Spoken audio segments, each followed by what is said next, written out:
তোমরা সবাই ওকে বিরক্ত করো। দেবের ঠিকানা ফাঁস করে দেওয়ার হুমকি দিলেন জিৎ। কেন? দেবের বিয়ে না হলে ঠিকানা দিয়ে দেব, চরম হুমকি জিৎ গঙ্গোপাধ্যায়ের। ভাইয়ের বিয়ে চাই, দেবকে নিয়ে জিতের রসিকতায় হইচই টলিউডে।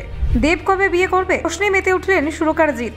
রুক্মিণী দেব দীর্ঘ প্রেমেও নেই বিয়ে, ভক্তদের চাপ বাড়াতে মাঠে জিৎ। প্রজাপতি 2 প্রচারে জিতের মজারি দাবি, দেবের গায়ে এবার প্রজাপতি বসুক, বিয়ে না করলে দেবের বাড়িতে হানা। সুরকারের হাস্যকর মন্তব্যে গরম সোশ্যাল মিডিয়া।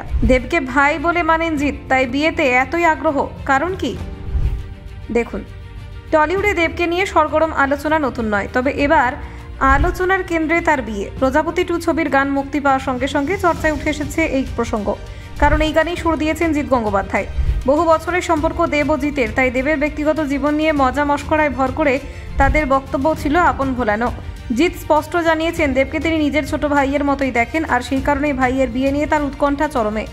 জি বাংলার সারেগামাপার শুটিং সেটে প্রজাপতি 2 নিয়ে প্রশ্ন উঠতেই জিৎ মজা করে দেবের বিয়ের প্রসঙ্গ টেনে আনেন।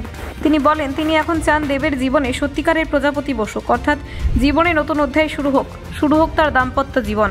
জিৎ আরও জানান দেব বিয়ে না করলে তিনি নিজের দেবের ঠিকানা সকলকে দিয়ে দেবেন, যাতে সবাই মিলে দেবের বাড়িতে গিয়ে বিয়ের জন্য চাপ সৃষ্টি করতে পারেন। জিৎ হাসতে হাসতে বলেন দেব যদি আর বিয়ে করেন তবে তিনি নিজে দেবের বাড়িতে গিয়ে প্রজাপতি ছেড়ে আসবেন। তার মতে এখন সময় এসেছে দেবের গায়ে প্রজাপতি বসার, মানে সময় এসেছে তাকে বিয়ের পিঁড়িতে বসানোর। এমন রসিকতার মধ্যেও জিতের আন্তরিকতা স্পষ্ট ছিল।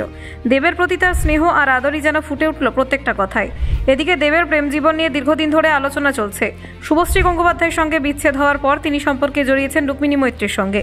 বহু বছর ধরে একসঙ্গে সময় কাটলেও বিয়ে নিয়ে কোনো ঘোষণা আসেনি এখনো। দেবকে বারবার প্রশ্ন করা হলে তিনি জানান তিনি এখনো বিয়ের জন্য প্রস্তুত নন। তার মতে এখনই বিয়ে করলে তার কাজের গতি কমে যেতে পারে, আর তিনি চান নিজের মতো করে ক্যারিয়ারকে আরও এগিয়ে নিয়ে যেতে।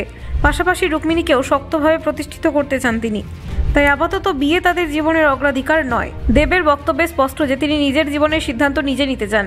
সেলিব্রিটি হিসেবে চাপ থাকলেও তিনি কোনো তাড়াহুড়োতে বিশ্বাসী নন। তিনি বারবার বলেন বিয়ে একটি বড় সিদ্ধান্ত, আর তিনি যেদিন সেই সিদ্ধান্ত নিতে প্রস্তুত হবেন সেই দিনই সবাইকে জানাবেন। তবে শুভাকাঙ্ক্ষীরা দেবের এই মনোভাবকে সবসময় সাদরে গ্রহণ করতে পারেন না। তাদের অনেকেই চান এবার অন্তত দেব বিয়ে করুক, দীর্ঘ প্রেমকে পরিণতি দিন, বিশেষ করে রুক্মিণীর সঙ্গে তার সম্পর্ক স্থায়ী হোক, এই আশা ভক্তদের মধ্যে প্রবল। টলিউডের অন্দরে তো এমন গুজবও শোনা যায় যে দুজনেই নিজেদের ক্যারিয়ার একটু স্থির করার পরেই হয়তো বিয়ের সিদ্ধান্ত নেবেন। যদিও দেবের বিয়ে প্রসঙ্গে রুক্মিণী সাধারণত নীরব থাকেন, তবে তাদের রসায়ন বারবার থেকে যায় প্রকাশ্যে। একসঙ্গে প্রচার, শুটিং, ইভেন্ট সব জায়গায় তাদের রোমান্টিক রসায়ন চোখে পড়ার মতো।